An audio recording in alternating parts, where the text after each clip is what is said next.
Should I do a full roof replacement or should I do a roof repair in Minneapolis, Minnesota? My name is Ted. I'm with Sellers Roofing Company. It's a question I usually get asked. Should I do a full replacement or should I do a repair? Well, depends on a couple of different things. Depends on the age of the roof. Depends on the type of repair that is needed. It depends on, kind of what your budget is.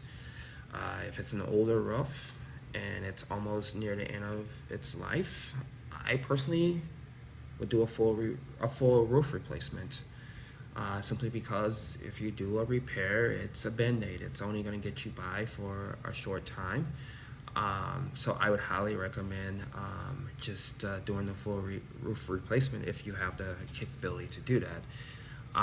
If it's a newer roof and you have a shingle or you have a tear or some sort that's related and that product is still being made, why not do a repair?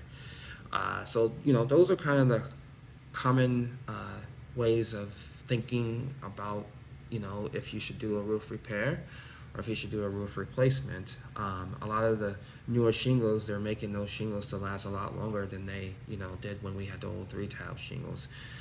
So if you're looking to get a roof inspection or a roof estimate, give us a call, 651-703-2336. My name is Ted and I'm with Sellers Roofing Company.